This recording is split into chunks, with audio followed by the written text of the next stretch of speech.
Welcome back to Visal media. ഞാൻ Fakhruddin Bandar. ഈ ഫോട്ടോയിൽ കാണുന്ന യുവാവിനെ കണ്ടോ? കാണുമ്പോൾ എന്തൊരു പാവല്ലേ. പക്ഷേ നമ്മൾ കാണുന്ന പോലെ വിചാരിക്കണ പോലെ ഒന്നുമില്ല ആൾ. ഇപ്പോൾ കഴിഞ്ഞ ദിവസം കൊല്ലം കരുനാഗപ്പള്ളിയിൽ ഒരു അലുവ അതിലെന്നൊരു ഗുണ്ടയെ നടു റോഡിലിട്ട് പച്ചക്ക് വെട്ടിക്കൊന്നതിലെ പ്രധാന പ്രതികളിൽ ഒരാളാണ് ഹസ്സൻ എന്ന പേരുള്ള ഈ യുവാവ്. ഈ യുവാവിൻ്റെ പ്രത്യേകത, ഇവരുടെ നാട്ടുകാരനെതിരെ കുറിപ്പ് ഞാൻ വായിച്ചപ്പോൾ സത്യം പറഞ്ഞാൽ ഷോക്കായിപ്പോയി. ഇത് ഖുർആൻ ഹാഫിളാക്കിയ ഒരു പൊന്നു മോനായിരുന്നു അത്രേ. അതായത് 7ാം ക്ലാസ് പഠിച്ചു കഴിഞ്ഞിട്ട് ഇവനെ ഒരു മതപാഠശാലയിൽ കൊണ്ടാക്കി 10ാം ക്ലാസ് ആകുമ്പോഴേക്ക് ഖുർആൻ മനോഹരമായിട്ട് ഖുർആൻ ഹിഫ്ളാക്കി അതിസുന്ദരമായിട്ട് ഖുർആൻ ഓതാൻ അറിയുന്ന ഒരാൾ. ഇവൻ്റെ അയൽപ്പക്കത്തുള്ളൊരു യുവതി ഏതൊരു കുറിപ്പാണ്. അതിൽ കൂടെ അങ്ങനെ പോകുമ്പോൾ ഇവൻ്റെ ഖുർആനായത്ത് കേൾക്കുമ്പോൾ ഖുർആനോട് വല്ലാത്തൊരു പ്രണയം തോന്നുമായിരുന്നു. അത്രയും സുന്ദരമായിട്ട് ഇവൻ ഖുർആൻ ഓതുമായിരുന്നു. അങ്ങനെ +2 കഴിഞ്ഞിട്ട് ഇവൻക്കൊരു പ്രണയം ഉണ്ടായിരുന്നു. ഇവൻ സൗദിയിൽ പോയി വരുമ്പോഴേക്കും ഇവൻ്റെ ആ പ്രണയം തകർന്നു. ആ പ്രണയ തകർച്ചയിൽ ഇവൻ മാനസികമായിട്ട് വല്ലാതെ തകർന്നുപോയി. ഇവൻ്റെ വാപ്പ നല്ലൊരു മനുഷ്യൻ, ഇവൻ്റെ കുടുംബം നല്ലൊരു കുടുംബം. വാപ്പ ഒരു മീൻ കച്ചവടക്കാരനാണ്. ആ മീൻ കച്ചവടത്തിന് വരുമ്പോൾ വഴിയിൽ കണ്ട ആളുകൾക്കൊക്കെ പാവങ്ങൾക്കൊക്കെ സൗജന്യമായിട്ട് മീൻ കൊടുക്കുന്ന നല്ലൊരു മനുഷ്യൻ. പക്ഷേ വീട്ടിൽ ഈ മകനെ കർക്കശമായിട്ട് അച്ചടക്കത്തോടു കൂടി വളർത്തിയപ്പോൾ മകൻ ആ കെട്ടുപൊട്ടിച്ചു പോയി. അപ്പോൾ ഈ ഒരു കഴിഞ്ഞ ദിവസം കൊല്ലം കരുനാഗപ്പള്ളിയിൽ അലുവ അതുലെന്ന് പേരുള്ള ഒരു കൊടും ക്രിമിനൽ, അവനൊരു ക്രിമിനലാണ്. മറ്റുള്ളവരെയൊക്കെ ജിം സന്തോഷ് എന്ന് പറയുന്ന മറ്റൊരാളെ കൊന്നൊരാൾ അവരെ നടുറോട്ടിലിട്ടിട്ട് വാഹനം തടഞ്ഞ് കഷ്ണങ്ങളാക്കി വെട്ടി നുറുക്കിയത്തെ പ്രതിയാണ് ഈ ഹസ്സൻ. ഈ ഹസ്സനെ ഈ അലുവ അതിൽ മർദ്ദിച്ചിട്ടുണ്ട്. അപ്പം അതിന് പ്രതികാരം നിർത്താൻ മുഖം പോലും മറക്കാതെ അതിക്രൂരമായിട്ട് വെട്ടിക്കൊന്നു. എങ്ങനെ ഇരിക്കും ഈ ഒരു ഹസ്സനൊക്കെ? ഖുർആൻ മുഴുവനും മനഃപ്പാഠമാക്കിയ ഒരാൾ ഇങ്ങനെ ആയിട്ടുണ്ടാവുക? ഒരു ആൺഗുണ്ടക്ക് പെൺഗുണ്ടയിൽ പിറക്കുന്ന അപൂർവമായൊരു ജീവിയൊന്നുമല്ലല്ലോ ഗുണ്ടകൾ. ഓരോ കുടുംബത്തിലും അങ്ങനെ. ഇപ്പം നിങ്ങൾ ഇൻസ്റ്റൊക്കെ നിർത്തുമൊക്കെ ഗുണ്ടകളുടെ റീൽസാണ്. നല്ല മാസ് മ്യൂസിക്കൊക്കെ കൊടുത്തിട്ട് BGM ഒക്കെ അകമ്പടിയോടുകൂടി അവർ ചെയ്യുന്ന സേവനങ്ങൾ എങ്ങനെ ആവണം? ഞാനൊരു വീഡിയോ കാണിച്ചു തരാം. ഇത് സന്തോഷ് എന്ന് പറയുന്ന ജിം സന്തോഷ് തുള്ളിച്ചാടുന്ന വീഡിയോ ആണ്. എന്തിനീ തുള്ളിച്ചാടുന്നത്? ഇത് തന്നെ കൊന്ന അലുവ അതിലെന്ന് പേരാൾ കൊല്ലപ്പെട്ടപ്പോൾ ഡാൻസ് ആടുന്നതല്ല. ജിം സന്തോഷ് കൊല്ലപ്പെടുന്നതിന് മുൻപ് ആടിയൊരു ആട്ടാണ്. അപ്പോൾ ഇപ്പോൾ ഈ വീഡിയോ പ്രചരിക്കണം എങ്ങനെയാണ്? തന്നെ കൊന്ന അലുവ അതിൽ കൊല്ലപ്പെട്ട സന്തോഷിന് സ്വർഗത്തിലിരുന്ന് ജിം സന്തോഷ് ഡാൻസ് ചെയ്യാണത്രേ. എന്താ കഥ? അപ്പോൾ ഇങ്ങനെ ഈ ഒരു ഗുണ്ട പരിവേഷത്തിലേക്ക് ആളുകൾ എങ്ങനെ പോകാൻ കാരണം നമ്മുടെ പേരൻറ്റിങ് ഒരു പ്രശ്നമാണ്, വളരുന്നൊരു സാഹചര്യം. എന്നാൽ ശരി, ഗുണ്ടയായി കളയാം എന്ന് പറഞ്ഞിട്ട് ആരും ഗുണ്ടയാവണില്ല. നമ്മുടെ മക്കളെ അമിതമായ അച്ചടക്കത്തിലൂടെ വളർത്തിക്കൊണ്ടുവന്നോ മക്കളാ കെട്ടുപൊട്ടിച്ചു പോകും. അപ്പോൾ ഓരോ ഗുണ്ടകൾ നിങ്ങൾ പരിശോധിച്ച് നോക്ക്, ഓരോരുത്തരും പാവങ്ങളാണ്. വിശുദ്ധ ഖുർആൻ മനഃപ്പാഠമാക്കിയ ഒരു ഹാഫിദിന് നാളെ ഗുണ്ടയാവാൻ കഴിയുമെങ്കിൽ നമ്മുടെ സാമൂഹിക പരിതസ്ഥിതിയെക്കുറിച്ച് നമ്മൾ ചിന്തിക്കുക. വീട്ടിൽ നമ്മൾ വളർത്തുന്ന രീതി നമ്മുടെ മക്കളെ ദീനിനും ദുനിയാവിനും ഉപകാരപ്പെടുന്ന മക്കളാക്കി മാറ്റാൻ. ഇത് 27 ഇന്ന് നമ്മുടെ മലബാറിലും എല്ലാ ഏരിയയിലൊക്കെ എന്താ പറയുക, പലഹാരങ്ങൾ ഉണ്ടാക്കുന്ന സമ്പ്രദായം ഉണ്ട്. നിങ്ങളുടെ ഏരിയയിൽ ഉണ്ടായിരിക്കും. ഓരോരുത്തരുടെ വീടുകളിൽ എന്താ ഉണ്ടാക്കിയിട്ടുണ്ടാവുക. എൻ്റെ ഇവിടെ ഉണ്ടാക്കിയത് ആദ്യമായിട്ട് മുട്ട പപ്സ് ഉണ്ടാക്കിയിട്ടുള്ളത്. ആദ്യമായിട്ടാണ് വൈഫ് ഒരു മുട്ട പപ്സ് ഉണ്ടാക്കണത്. പ്രത്യേകിച്ച് മുട്ട പപ്സേ ആദ്യമായിട്ട് ഉണ്ടാക്കുകയാണ്. അതാണ് ഇപ്പം 27 ഒരു പലഹാരമായിട്ട് ഉണ്ടാക്കിയിട്ടുള്ളത്. നിങ്ങളുടെയൊക്കെ വീടുകളിൽ എന്താണ് പലഹാരമായിട്ട് 27 നിങ്ങളുടെ കയ്യിൽ ഉണ്ടായിരിക്കുമല്ലോ അല്ലേ? നമ്മളൊരു പലഹാരം ഉണ്ടാക്കിയിട്ട് അടുത്ത വീടുകൾ കൊടുക്കുന്നു, അവിടെ നിന്ന് ഇങ്ങോട്ട് കിട്ടുന്നു. പ്രധാനമായിട്ട് നെയ്യപ്പങ്ങളാണ് ഉണ്ടാവുക. ഇപ്പോൾ നെയ്യപ്പം ഉണ്ടാക്കുന്നവരൊക്കെ കുറവാണ്. ഇപ്പോൾ ഒക്കെ ആധുനിക പലഹാരങ്ങളൊക്കെയാണ് ഇപ്പോൾ വരുന്നത്. ചിക്കൻ റോള് അങ്ങനെയൊക്കെ ഉണ്ടാക്കണം, സമൂസ. ഇപ്പോഴും ആ പരമ്പരാഗതമായിട്ട് പിടിച്ചിരിക്കുന്നൊരു സാധനം ഉണ്ണിയപ്പവും അതേപോലെ പഴംപൊരിയാണ് തോന്നുന്നത്. ബാക്കിയൊക്കെ പോയി. പിന്നെ അരീരം, അങ്ങനെ കുറേ അപ്പങ്ങളൊക്കെ ഉണ്ട്. അപ്പോൾ എന്താണ് നിങ്ങളുടെ വീട്ടിൽ ഉണ്ടാക്കിയത്? നിങ്ങൾ താഴെ കമൻറ്റ് ചെയ്യണേ. ആ സന്തോഷം ഒന്ന് പങ്കുവെക്കുക. അപ്പോൾ ഇന്നത്തെ ദിവസം നിങ്ങൾ ദുആയിൽ ഉൾപ്പെടുത്തുക. എൻ്റെ ഒരു കേസിൻ്റെ പ്രശ്നങ്ങളൊക്കെ അറിയാലോ, അതൊക്കെ ഒഴിവായി റാഹത്തായിട്ട് മാറാൻ. എനിക്ക് റമദാൻ വരുമ്പോൾ ഭയങ്കര ബേജാറ. കാരണം കഴിഞ്ഞ റമദാനിലാണ് ഞാൻ അതിൻ്റെ ഒരു പ്രശ്നം ആരോട് ഞാൻ പറഞ്ഞൊരു റമദാൻ ഒരു 15 ആകുമ്പോഴാണ് എൻ്റെ ആ കേസിൻ്റെ ഹൈക്കോടതി തള്ളുന്നതും ഞാൻ എപ്പോൾ വേണമെങ്കിലും അറസ്റ്റിലാവാൻ സാഹചര്യമാവും. ഞാൻ അതിനുവേണ്ടി കാത്തിരുന്നതൊക്കെ ഈ റമദാനിലാണ്. ഒട്ടും സന്തോഷമില്ലാതെ എന്ന ഒരാളോട് പോലും ഞാനത് പങ്കുവെച്ചില്ല. ഈ വീഡിയോയിലും പറഞ്ഞിട്ടുണ്ടായിരുന്നില്ല.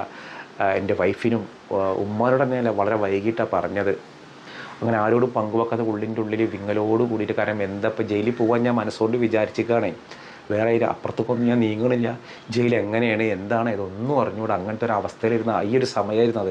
അപ്പോൾ ദുആ ചെയ്യുക, കേസൊക്കെ എല്ലാം ഒതുങ്ങി അവസാനിച്ച് എല്ലാം റാഹത്തായിട്ട് മാറാൻ വേണ്ടിയിട്ട്. ഇൻഷാ അല്ലാഹ് എൻ്റെ വിചാരണ നടപടികളൊക്കെ ആരംഭിക്കാൻ പോവുകയാണ്. അപ്പോൾ അതൊക്കെ ഒന്ന് അവസാനിപ്പിക്കാൻ വേണ്ടി നിങ്ങളുടെ ദുആയിൽ ഉൾക്കൊള്ളിക്കുക. ഒരു വീഡിയോയിൽ പറഞ്ഞപ്പോൾ അവരുടെ ഫോട്ടോസ് നമ്മൾ കൊടുത്തു, അവരുടെ പേര് ഐഡൻറ്റിറ്റി നമ്മൾ വെളിപ്പെടുത്തി. അപ്പോൾ അതൊരു ദലിത് സ്ത്രീ ആയിരുന്നു എന്നുള്ളതാണ്. അപ്പോൾ ആ ഒരു ആക്ട് വെച്ചിട്ടാണ് കേസ് എടുത്തത്. ദലിത് സ്ത്രീ ആയതുകൊണ്ട് തന്നെ ആ ഒരു ദലിത് ആക്ട് വെച്ചൊരു കേസായി. അപ്പോൾ നമ്മളെല്ലാവരും ദുആ ചെയ്യാം ആ ഒരു കേസൊക്കെ എല്ലാം അവസാനിപ്പിച്ച് റാഹത്തായിട്ട് മാറാൻ വേണ്ടി ഇരുത്തേണ്ടാവരും. നിങ്ങൾ ഏതൊക്കെ പ്രതീക്ഷിക്കപ്പെടുന്ന ഒരു രാത്രിയാണ്. എന്ത് പ്രാർത്ഥിച്ചാലും പടച്ചറബ് സ്വീകരിക്കുമ്പോൾ ആരുടെ പ്രാർത്ഥനയാണ് അള്ളാഹു സ്വീകരിക്കാമെന്ന് അറിഞ്ഞില്ലല്ലോ. അപ്പോൾ നിങ്ങൾ എനിക്കും എൻ്റെ കുടുംബത്തിന് വേണ്ടി ദുആ ചെയ്യണം. അപ്പോൾ നമുക്ക് ഇന്നത്തെ ഖുർആൻ മത്സരാർത്ഥികളൊന്ന് പരിചയപ്പെടാം. അഊദു ബില്ലാഹി മിനശ് ശൈത്വാനിർ റജീം. ബിസ്മില്ലാഹിർ റഹ്മാനിർ റഹീം. അലിഫ് ലാം മീം. ദാലികൽ കിതാബു ലാ റൈബ ഫീഹി ഹുദൻ للمتقين الذين يؤمنون بالغيب ويقيمون الصلاة ومما رزقناهم ينفقون والذين يؤمنون بما أنزل إليك وما أنزل من قبلك وبالآخرة هم يوقنون أولئك على هدى من ربهم وأولئك هم المفلحون إن الذين كفروا سواء عليهم أأنذرتهم أم لم تنذرهم لا يؤمنون. أعوذ بالله من الشيطان الرجيم. بسم الله الرحمن الرحيم.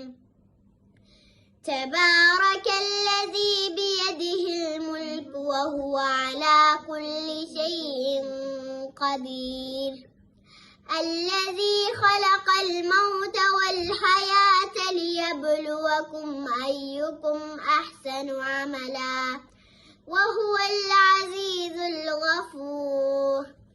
الذي خلق 7 سماوات طباقا ما ترى في خلق الرحمن من تفاوت فارجع البصر هل ترى من فطور ثم ارجع البصر كرتين ينقلب إليك البصر خاسئا وهو حسير.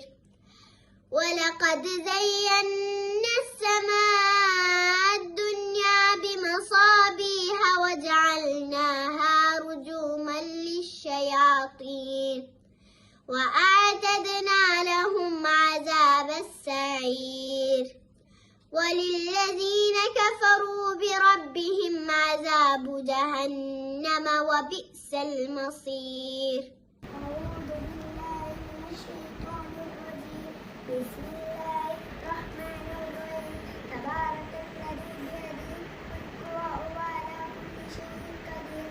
الذي خلق الموت والحياة ليبلوكم أيكم أحسن عملا وهو العزيز الغفور. الذي خلق 7 سماوات طباقا ما ترى في خلق الرحمن من تفاوت فارجع البصر هل ترى من فطور. അപ്പോൾ എല്ലാ ഖുർആൻ മത്സരത്തിലുള്ള എല്ലാ മത്സരാർത്ഥികളും നിങ്ങളെ പ്രോത്സാഹിപ്പിക്കുക. മറ്റൊരു ദിവസം മറ്റൊരു വീഡിയോയുമായി വീണ്ടും കാണാം.